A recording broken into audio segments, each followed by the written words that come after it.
Assalamualaikum warahmatullahi wabarakatuh. Mari kita mulai dengan sholawat untuk Nabi Muhammad. Semoga kita semua selalu diberkahi dan diberi hati yang tenang. Di sebuah desa yang damai dan religius, ada seorang penghulu yang dihormati, Pak Hussein. Ia sudah menikahkan ratusan pasangan, namun satu misteri besar menyelimuti dirinya. Mengapa ia tak pernah menikah? Di balik senyum bijaknya, tersimpan luka lama yang belum sembuh. Apa rahasia di balik hati yang tak pernah terbuka itu? Ikuti kisahnya, dan temukan jawaban yang menyentuh jiwa.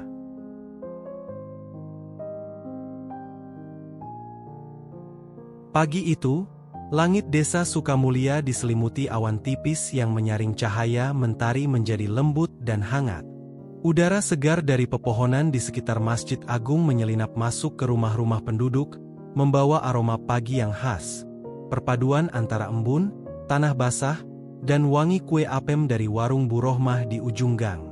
Di balik dinding rumah bercat putih gading, seorang pria parubaya sedang merapikan peci hitam dan baju koko berwarna krim yang sudah disetrika rapi sejak semalam. Namanya Hussein.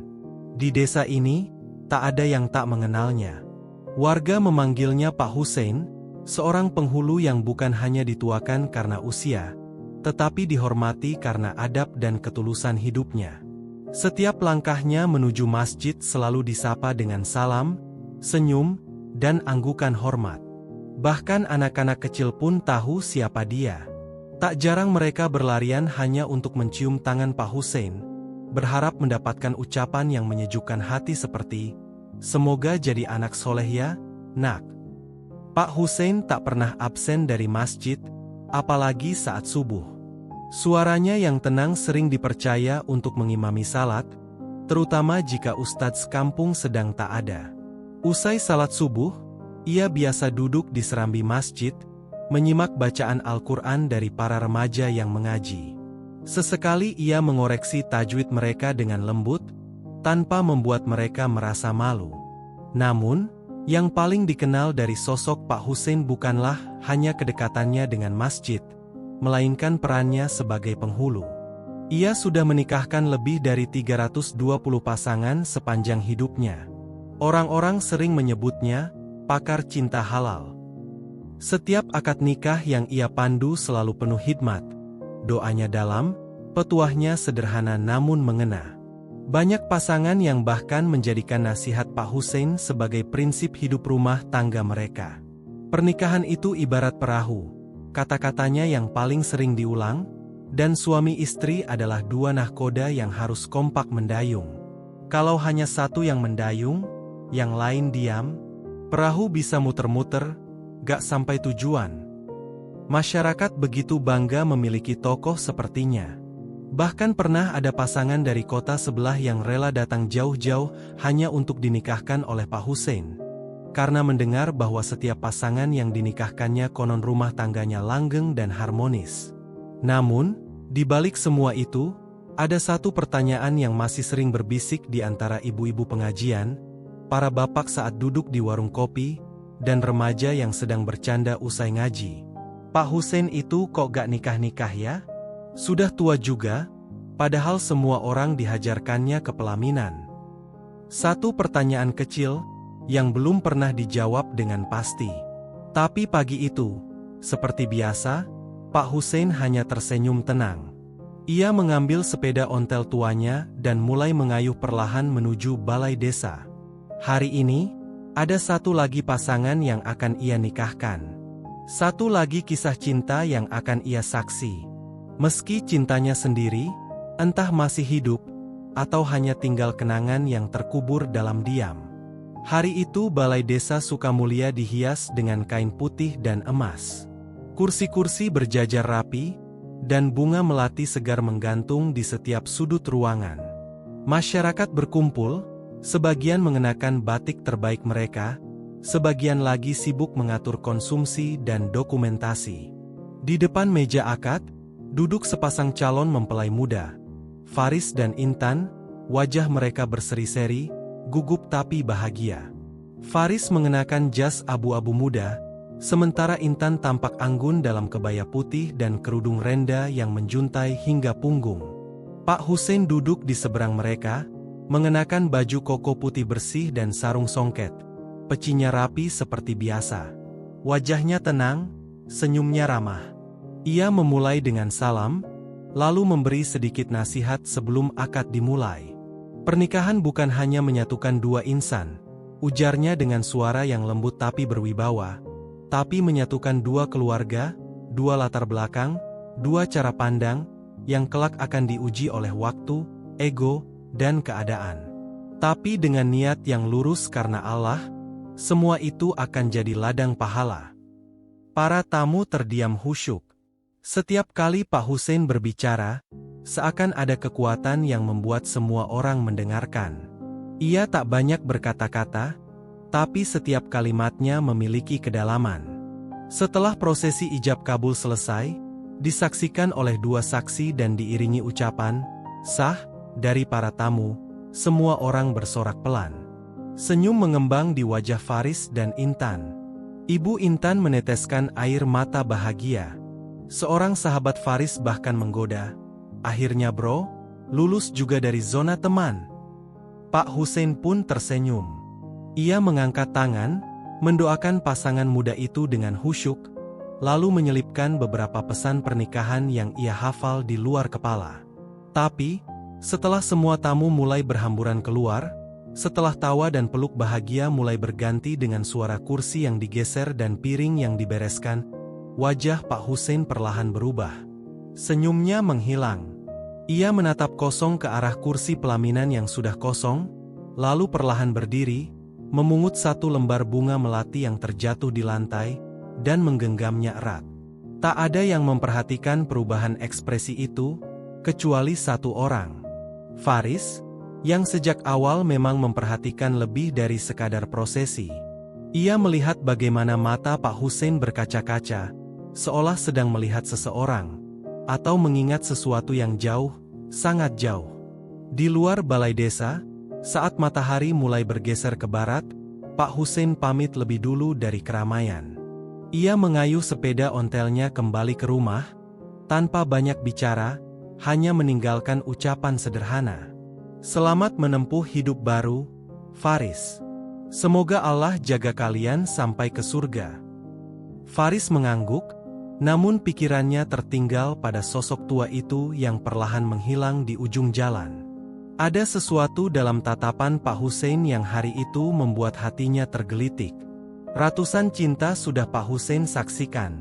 Tapi, mengapa seperti ada satu cinta yang tak pernah benar-benar pergi dari hidupnya? Dan Faris mulai penasaran. Sangat penasaran. Hari-hari setelah akad nikah berjalan seperti biasa. Faris dan Intan mulai membangun rumah tangga mereka dengan sederhana. Rumah kecil di pinggir desa yang baru direnovasi dari tabungan mereka menjadi saksi permulaan hidup berdua.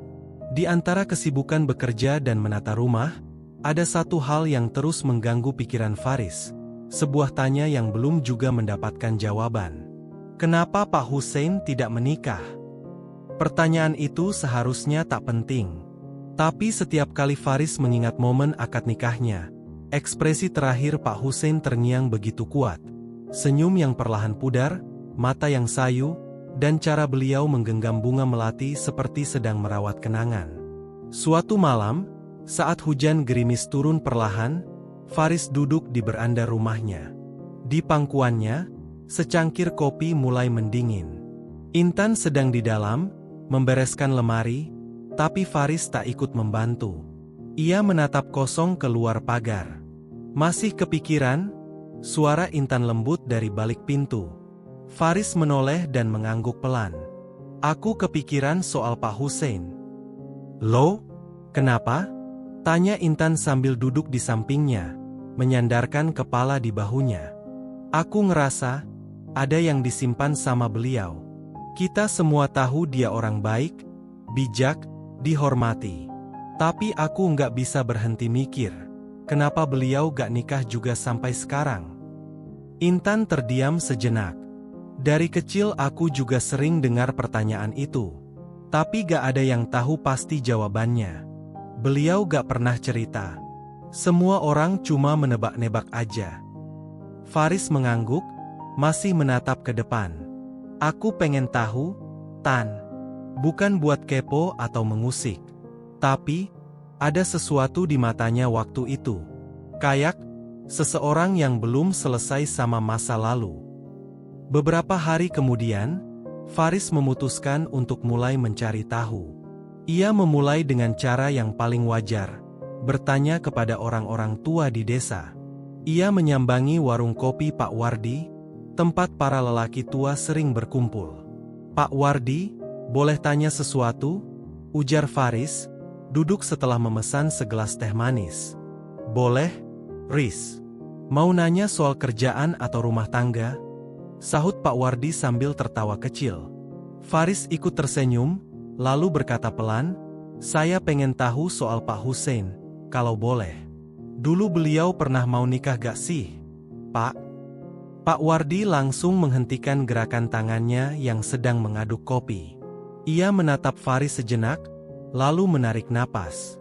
Heh, kamu ini nanya soal yang udah lama dikunci rapat-rapat. Faris membetulkan duduknya. Saya cuma pengen tahu, Pak, kalau memang gak bisa diceritain, gak apa-apa. Pak Wardi terdiam lama, sebelum akhirnya berkata lirih, dulu, waktu beliau masih muda, katanya sih sempat tunangan. Tapi gak jadi nikah. Calonnya meninggal, kalau gak salah. Sejak itu, Pak Hussein berubah. Gak pernah dekat sama perempuan lagi. Seolah hatinya dikunci. Faris merasa jantungnya berdetak lebih cepat. Itu adalah potongan pertama dari teka-teki besar yang selama ini hanya jadi gumaman samar. Namanya siapa? Pak? Calonnya itu. Pak Wardi menggeleng. Wah, itu saya gak ingat. Yang tahu banyak ya generasi di atas saya. Atau, mungkin, kakekmu. Almarhum Pak Darman. Dia dulu sahabat dekat Pak Hussein. Bahkan katanya pernah mondok bareng. Faris terdiam. Rumah kakeknya memang sudah lama kosong setelah wafat.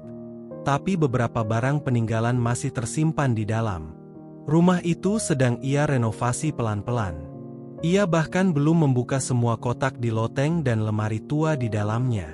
Dan saat itulah, sebuah pemikiran terlintas. Mungkinkah jejak masa lalu Pak Hussein tersimpan di rumah itu?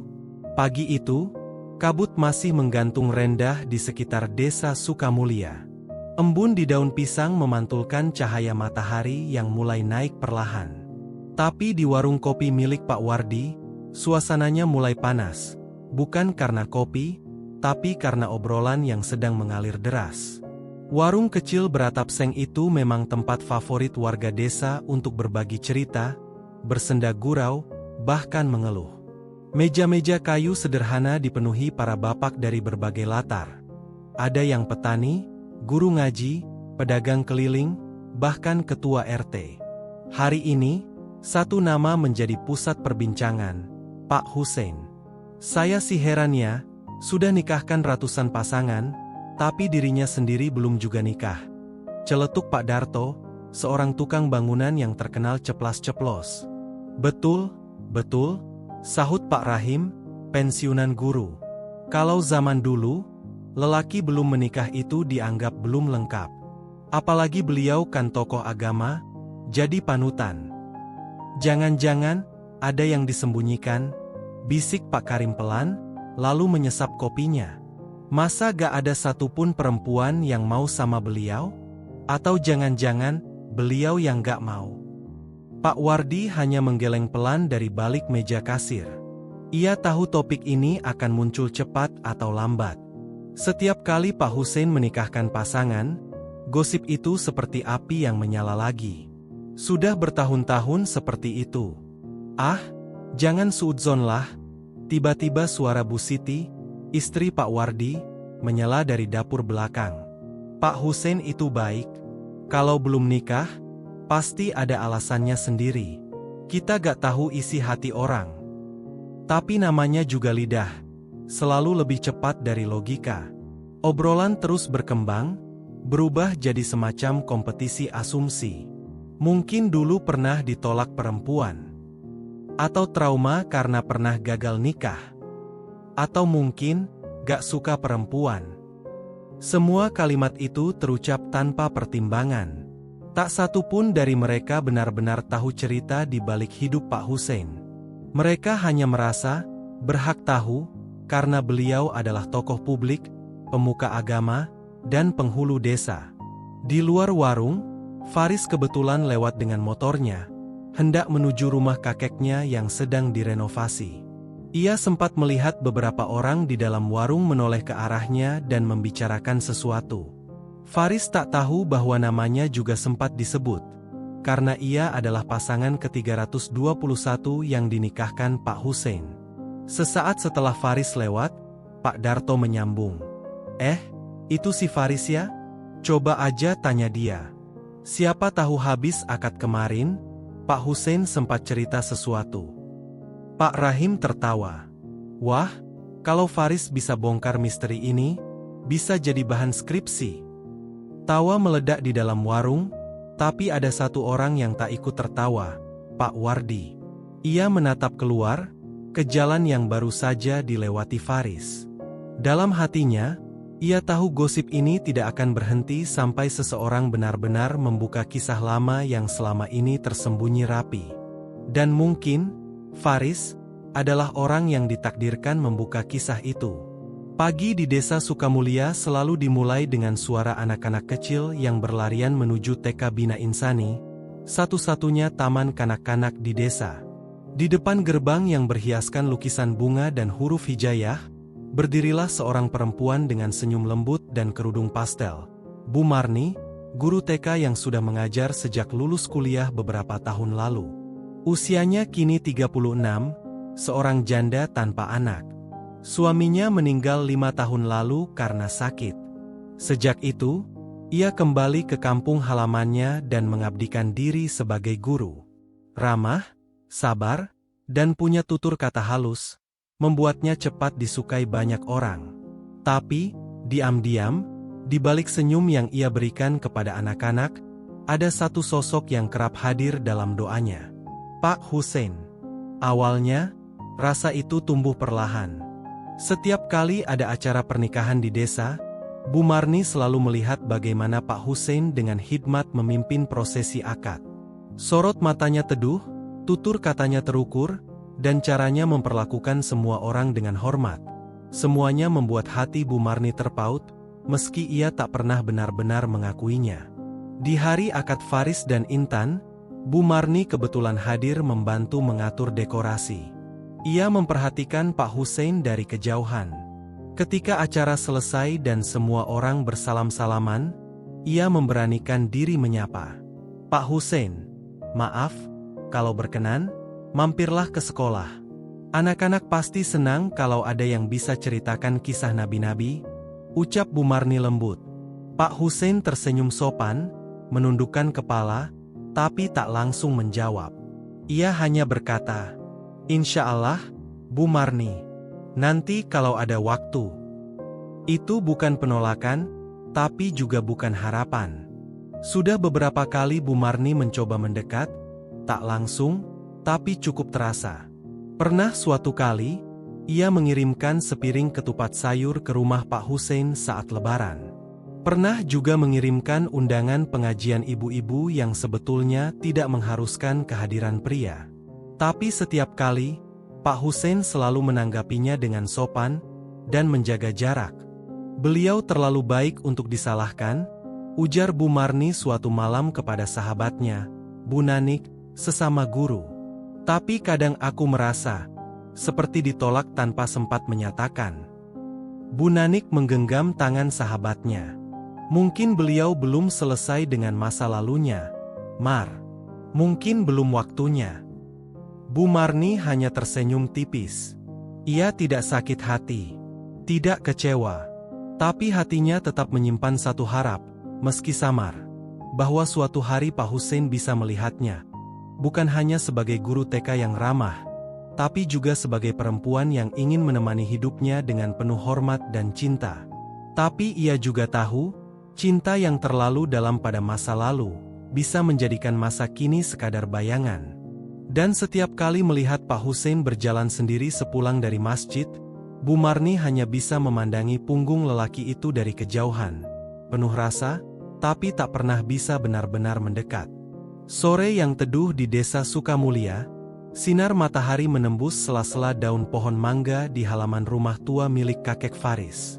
Rumah itu sudah lama kosong sejak kakeknya wafat, dan Faris sengaja mengambil cuti sejenak dari pekerjaannya untuk membantu renovasi kecil-kecilan agar rumah itu bisa digunakan kembali. Dengan sapu tangan di kepala dan tangan yang kotor oleh debu, Faris mengangkat sebuah kotak kayu tua dari loteng yang berdebu. Kotak itu berat dan penuh dengan tumpukan kertas usang, foto-foto hitam putih, dan beberapa buku harian yang tampak sudah rapuh. Ia membuka kotak itu perlahan, berdebu beterbangan di udara. Di antara tumpukan surat-surat lama, sebuah nama muncul berkali-kali di sana, Syarifah.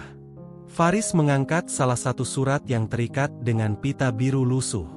Tulisan tangan rapi dan penuh kasih tertoreh di kertas itu. Untuk Hussein. Semoga surat ini sampai padamu dengan selamat. Aku tahu kau akan memahami semuanya. Surat itu membuat jantung Faris berdetak lebih cepat. Ia ingat apa yang dikatakan Pak Wardi di warung kopi, tentang seorang perempuan yang dulu pernah menjadi tunangan Pak Hussein, namun meninggal dunia sebelum akad nikah. Dengan hati-hati, Faris membuka surat demi surat. Ada juga beberapa foto. Seorang perempuan muda berhijab, tersenyum hangat dengan latar pesantren yang sederhana. Wanita itu adalah Syarifah. Di sebuah foto, Faris melihat sosok kakeknya, Pak Darman, tersenyum di samping Pak Hussein muda dan Syarifah. Mereka tampak sangat akrab, seperti keluarga. Faris menghela napas, merasakan sebuah beban yang selama ini tersembunyi mulai terangkat sedikit demi sedikit. Ia merasa menemukan kunci yang selama ini dicari-cari. Ini bukan hanya cerita tentang cinta yang hilang, tapi juga tentang sebuah pengorbanan yang dalam, gumam Faris. Ia pun bertekad untuk menggali lebih jauh kisah masa lalu Pak Hussein. Bukan untuk menghakimi, tapi untuk memahami. Dan mungkin, dengan memahami masa lalu, ia bisa membantu membawa kedamaian bagi Pak Hussein dan juga Bu Marni yang selama ini menyimpan rasa. Pagi yang cerah membawa Faris melangkah menuju rumah Ustadz Rahman, tokoh pesantren yang dihormati di desa sebelah. Ustadz Rahman adalah guru sekaligus pembimbing Pak Hussein di masa mudanya. Faris membawa beberapa surat dan foto yang ia temukan di rumah tua kakeknya, berharap mendapatkan cerita yang lebih lengkap. Setibanya di sana, Faris disambut dengan hangat oleh Ustadz Rahman, lelaki parubaya yang berwajah teduh dan penuh kebijaksanaan. "Ah, Faris, kau datang membawa sesuatu." Ustadz Rahman tersenyum sambil menuntun Faris duduk di teras. Faris mengeluarkan surat dan foto-foto itu. Ini surat-surat milik Pak Hussein dan perempuan bernama Syarifah. Saya dengar dari orang-orang, mereka pernah dekat sekali. Ustadz Rahman mengangguk pelan, menatap foto-foto itu dengan mata berkaca-kaca. Ya, Syarifah adalah putri dari salah satu ustadz di pesantren. Dia gadis yang sholehah dan sangat dicintai banyak orang. Pak Hussein, waktu itu masih muda, penuh semangat dan harapan. Mereka bertunangan, dan semua sudah siap untuk menikah. Ustadz Rahman menarik napas dalam-dalam. Namun, seminggu sebelum akad nikah, Syarifah mengalami kecelakaan saat pulang dari majelis taklim. Ia meninggal dunia dalam perjalanan. Faris terdiam, merasakan kesedihan yang dalam. Kehilangan itu membuat Pak Hussein terpukul berat. Ia merasa gagal melindungi cinta yang paling berharga dalam hidupnya. Sejak saat itu, ia menutup pintu hatinya, memutuskan untuk tidak menikah lagi. Bukan karena tidak ingin, tapi karena rasa bersalah dan kehilangan yang sangat mendalam. Ustadz Rahman menatap Faris dengan penuh harap. Kisah mereka nyaris sempurna, namun takdir berkata lain. Tapi Pak Hussein tetap menjadi pribadi yang kuat dan bijak, membimbing banyak pasangan menuju rumah tangga yang bahagia meski hatinya sendiri terluka. Faris menunduk, memahami bahwa di balik ketegaran Pak Hussein ada luka yang belum sembuh. "Terima kasih, Ustadz. Saya akan berusaha menjaga rahasia ini dan membantu Pak Hussein dengan cara saya sendiri." Ustadz Rahman tersenyum lembut. Hati yang patah pun bisa pulih, asal ada yang peduli dan memberi waktu. Faris pulang dengan pikiran penuh dan tekad kuat untuk menyelesaikan kisah yang belum usai ini. Di balik wajah tenang Pak Hussein yang dikenal semua orang, tersimpan kisah cinta yang sangat dalam dan penuh haru. Kisah yang hanya ia simpan rapat di dalam hati. 27 tahun lalu, Pak Hussein masih muda, penuh semangat, dan berwajah cerah. Di pesantren tempat ia menuntut ilmu, ada seorang gadis bernama Syarifah, anak seorang ustadz yang sederhana dan dihormati. Syarifah bukan hanya cantik, tetapi juga dikenal sangat solehah dan berakhlak mulia. Pak Hussein jatuh cinta pada pandangan pertama. Ia sering menyempatkan diri membantu ustadz dan Syarifah, sekadar untuk melihat senyum dan cara lembut Syarifah berbicara tentang agama dan kehidupan. Setelah lama mengenal dan saling memahami, akhirnya Pak Hussein memberanikan diri melamar Syarifah dengan restu dari orang tua mereka. Keluarga besar pesantren bersuka cita menerima lamaran itu, dan desa pun mulai bersiap menyambut hari bahagia mereka. Rencana pernikahan sudah hampir matang. Undangan telah dicetak, masjid desa didekorasi, dan semua tetangga ikut bersemangat. Pak Hussein tak sabar menyatukan janji suci dengan Syarifah, membangun keluarga penuh cinta dan iman. Namun, seminggu sebelum akad, tragedi menimpa. Syarifah mengalami kecelakaan saat pulang dari majelis taklim. Hatinya yang lembut dan semangatnya yang tinggi harus berhenti seketika. Pak Hussein, yang sedang mempersiapkan segala sesuatunya, mendengar kabar itu dengan rasa hancur tak terperi. Dunia seolah runtuh di depan matanya. Ia merasa gagal menjaga cinta yang telah lama ia pelihara. Sejak saat itu, Pak Hussein menutup pintu hatinya. Ia memilih hidup sendiri, menjadikan tugasnya sebagai penghulu bukan hanya pekerjaan, tapi juga cara untuk terus mengenang Syarifah. Dalam diam, ia menyimpan surat-surat dan kenangan lama sebagai harta paling berharga. Meski ratusan pasangan yang ia nikahkan bahagia, hatinya tetap merindukan satu cinta yang tak pernah sampai. Hari itu, langit desa Sukamulya cerah tanpa awan, tapi hati Pak Hussein dipenuhi gelisah yang tak bisa dijelaskan. Ia sudah merencanakan untuk bertemu Syarifah setelah kajian sore selesai. Rindu yang menumpuk membuatnya tak sabar ingin menghabiskan waktu bersama sebelum hari pernikahan mereka tiba. Sementara itu, Syarifah juga merasa ada sesuatu yang istimewa. Ia pulang dari majelis taklim lebih cepat dari biasanya, membayangkan akan bertemu Pak Hussein dan berbagi cerita serta doa bersama. Senyumnya merekah di bawah sinar mentari sore yang hangat. Namun, takdir berkata lain. Di sebuah tikungan jalan sempit yang dipenuhi pepohonan rindang, sebuah kendaraan melaju kencang dari arah berlawanan. Saat Syarifah melintas dengan sepeda motornya, tabrakan tak terhindarkan. Tubuhnya terlempar, dan dalam hitungan detik, nyawa yang penuh harapan itu terenggut. Berita tragis itu segera tersebar ke seluruh desa. Warga yang selama ini mengenal Syarifah dan Pak Hussein terpukul. Tapi tidak ada yang lebih hancur selain Pak Hussein sendiri. Ia mendapat kabar itu ketika tengah mempersiapkan pakaian pengantin. Dunia serasa runtuh, dan segala warna hilang dari pandangannya. Tangisnya pecah di ruang sepi, memohon ampun dan bertanya pada Tuhan mengapa harus terjadi padanya. Sejak hari itu, Pak Hussein berubah. Ia menutup diri, tak lagi membiarkan cinta masuk ke hatinya. Rasa bersalah dan duka mendalam membelenggunya, membuatnya memilih menjalani hidup sebagai penghulu yang tak pernah menikah. Setiap akad nikah yang dipimpinnya, ada sorot mata yang menahan air mata, dan senyum yang menyembunyikan luka terdalam. Namun di balik semua itu, Faris mulai menyadari bahwa ada lebih dari sekadar kisah sedih di balik sosok penghulu desa yang dihormati itu. Pak Hussein duduk sendiri di masjid desa selepas sholat maghrib, menatap langit jingga yang perlahan memudar menjadi gelap. Dalam keheningan itu, pikirannya melayang jauh ke masa lalu yang tak pernah bisa ia lupakan. Sejak kehilangan Syarifah, hatinya seperti terkunci rapat oleh rasa bersalah yang menghantuinya setiap hari.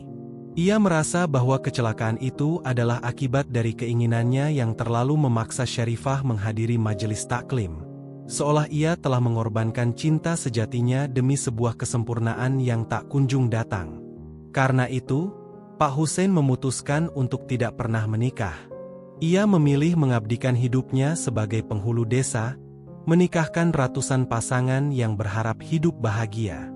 Di balik senyum dan kata-katanya yang bijak, ada doa-doa tulus agar cinta mereka tak mengalami luka seperti yang ia rasakan. Bagi Pak Hussein, mengantarkan pasangan pada akad nikah adalah caranya menjaga cinta tetap suci dan abadi, meskipun dirinya sendiri tak pernah merasakannya. Namun, luka yang dalam itu tak pernah benar-benar sembuh. Kadang, saat malam sunyi tiba, air mata jatuh tanpa bisa ditahan, mengiringi doa yang tak henti dipanjatkan. Semoga mereka bahagia, bisiknya lirih setiap kali melihat pasangan baru melangkah ke kehidupan bersama. Di balik wajah yang dihormati dan dihargai, tersimpan hati yang rapuh, yang selama ini disembunyikan demi menjaga citra sebagai pakar cinta halal di mata masyarakat. Dan di tengah luka itu, kehadiran Bu Marni perlahan mulai mengetuk pintu hatinya yang tertutup rapat, membawa harapan sekaligus kebingungan baru. Suatu sore yang tenang, Faris datang mengunjungi Pak Hussein dengan membawa sebuah amplop tua berwarna krem yang agak lusuh. Amplop itu ditemukan bersamaan dengan surat-surat lama yang selama ini tersimpan di rumah tua peninggalan kakeknya. Pak Hussein menatap amplop itu dengan ragu-ragu, lalu perlahan menerima dari tangan Faris. Di sana tertulis namanya dengan tulisan tangan yang tak asing lagi.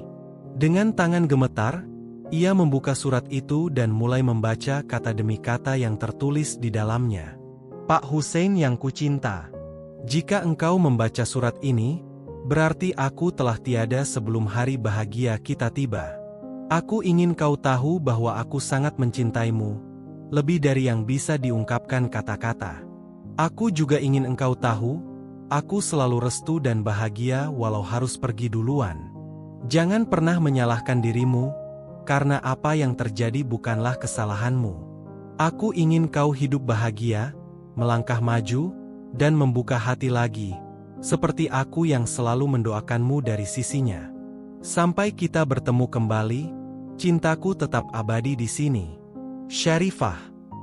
Air mata mengalir deras dari mata Pak Hussein.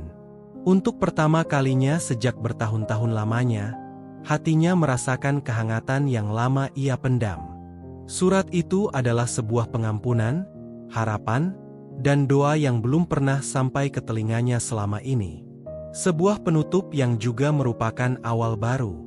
Faris hanya tersenyum, melihat betapa surat itu berhasil membuka kembali pintu hati Pak Hussein yang selama ini tertutup. Pak Hussein menatap jauh ke arah langit sore yang mulai berubah warna, dan untuk pertama kalinya, ia merasakan secercah cahaya baru di dalam dirinya.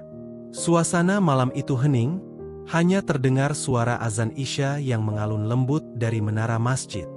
Di dalam masjid, Pak Hussein duduk bersimpuh di sudut, kepala tertunduk dalam, air matanya mengalir tanpa henti. Surat terakhir dari Syarifah terus terngiang di benaknya, seperti bisikan lembut yang menyentuh hatinya yang paling dalam. Namun bersamaan dengan kehangatan itu, rasa bersalah yang selama ini mengekang membuatnya bimbang. Apakah benar Syarifah ingin aku terus hidup dalam kesedihan dan penyesalan? Gumamnya lirih. Ia merasa selama ini telah membiarkan cinta itu menjadi beban yang menahan langkahnya. Ia takut membuka hati lagi, takut melukai kenangan yang suci. Namun air mata yang mengalir kini bukan hanya karena duka, melainkan juga keinginan untuk melepas beban itu. Ada sebuah harapan yang mulai tumbuh, bahwa mungkin ia boleh bahagia kembali. Pak Hussein menatap sajadah yang ada di depannya, berdoa dengan penuh harap dan kerendahan hati. Ya Allah, berikan aku kekuatan untuk melepas masa lalu. Bimbing aku agar dapat mencintai tanpa rasa takut, dan menjalani hidup dengan penuh keikhlasan seperti yang Syarifah doakan. Malam itu, untuk pertama kalinya dalam bertahun-tahun, Pak Hussein merasa damai. Sebuah damai yang datang dari pengertian dan keberanian untuk menerima kenyataan. Hatinya mulai membuka sedikit demi sedikit, meski jalan ke depan masih penuh ketidakpastian. Di ruang tamu rumah sederhana Pak Hussein, suasana terasa hangat meski udara senja mulai merayap masuk lewat jendela. Faris dan Ustadz Rahman duduk bersama Bu Marni, membicarakan sosok penghulu yang selama ini mereka hormati sekaligus kagumi. Faris membuka pembicaraan, "Bu Marni, Pak Hussein sebenarnya sedang menghadapi banyak luka lama yang belum sembuh. Tapi dari surat terakhir yang saya serahkan, saya lihat ada secercah harapan baru." Ustadz Rahman mengangguk pelan. "Betul, kadang hati yang rapuh butuh waktu dan dorongan yang tepat untuk mulai terbuka. Kita harus sabar dan mendukung beliau, bukan memaksa." Bu Marni menghela napas. "Saya tahu, Pak Hussein selalu menolak halus setiap kali saya mencoba dekat. Tapi saya yakin, beliau tidak menolak karena tidak ingin. Mungkin karena belum siap, atau takut melukai kenangan." Faris tersenyum, "Kami ingin membantu menjembatani. Agar Pak Hussein merasa nyaman menerima niat baik dan perhatian dari orang-orang di sekitarnya." Mereka bertiga sepakat untuk memberi waktu dan ruang, sembari terus memberi dukungan tanpa tekanan. Niat baik itu disimpan sebagai benih yang suatu saat bisa tumbuh menjadi sesuatu yang indah. Di luar, senja merunduk perlahan, menandakan bahwa meski niat Pak Hussein untuk membuka hati tertunda, harapan akan selalu ada di balik setiap detik yang berlalu. Di sebuah pagi yang tenang, udara desa dipenuhi aroma segar embun dan bunga melati. Di halaman masjid kecil, hanya terlihat keluarga dekat dan beberapa sahabat setia yang hadir. Tidak ada gemerlap pesta atau riuh sorak-sorai. Pak Hussein berdiri tegap di depan mimbar, mengenakan pakaian putih sederhana yang rapi. Di sampingnya, Bu Marni tersenyum lembut, mengenakan kerudung dan baju berwarna pastel yang anggun. Yang membuat suasana itu berbeda adalah momen saat Pak Hussein sendiri mengimami ijab kabulnya. Bukan sebagai penghulu yang biasa memimpin akad nikah orang lain, tapi sebagai pria yang menunaikan janji suci hidupnya. Suara tenang dan penuh makna mengalun saat ia mengucapkan kalimat akad. Setiap kata yang terucap membawa harapan baru, bukan hanya untuk dirinya, tapi juga untuk cinta yang telah lama tertunda. Bu Marni mengangguk, menerima janji itu dengan mata berkaca-kaca, merasakan betapa tulusnya hati Pak Hussein yang selama ini tersembunyi. Tidak perlu keramaian atau sorotan. Cukup kehangatan keluarga dan doa sahabat yang menemani mereka. Di saat itu, Pak Hussein menyadari bahwa bahagia bukan soal pesta besar, tapi tentang ketulusan hati dan kesempatan untuk memulai babak baru. Di pagi yang cerah dengan sinar matahari lembut menyentuh bumi, Pak Hussein melangkah perlahan menuju makam Syarifah. Di bawah rindangnya pohon trembesi yang selalu meneduhkan, ia berdiri di depan nisan sederhana yang menjadi saksi kisah cinta yang pernah indah. Dengan suara yang tenang dan hati penuh rasa syukur, Pak Hussein berdoa, "Ya Allah, terima kasih telah memberiku kesempatan untuk belajar mencintai dan melepas. Cinta kami memang tak pernah sempat bersatu dalam dunia ini, tapi aku yakin, cintaku padanya kini berubah menjadi doa yang abadi. Semoga Syarifah bahagia di sana, dan aku pun bisa belajar bahagia di sini." Air matanya mengalir, tapi kali ini bukan air mata penyesalan, melainkan keikhlasan dan ketenangan. Pak Hussein menyadari bahwa cinta sejati tidak harus selalu bersama secara lahir, tapi bisa hadir dalam doa dan kenangan yang menguatkan. Kini, dengan hati yang lapang, ia siap melangkah menapaki kehidupan baru, bersama Bu Marni, bersama keluarga, dan bersama harapan yang terus tumbuh. Di desa yang tenang itu, penghulu yang dulu tak pernah menikah kini menemukan kebahagiaan yang sederhana, namun bermakna. Sebuah akhir yang bukan penutup, tapi awal dari perjalanan cinta dan kehidupan yang baru. Terima kasih sudah menyimak kisah ini sampai selesai. Dari cerita Pak Hussein, kita belajar bahwa cinta sejati tak selalu harus terlihat. Kadang ia hadir dalam doa dan ketulusan hati. Jangan pernah takut untuk membuka hati dan melangkah maju, karena kebahagiaan sejati datang dari keikhlasan. Jangan lupa untuk subscribe channel ini agar tidak ketinggalan cerita-cerita inspiratif lainnya. Semoga kisah ini membawa manfaat dan menguatkan iman kita semua. Wassalamualaikum warahmatullahi wabarakatuh.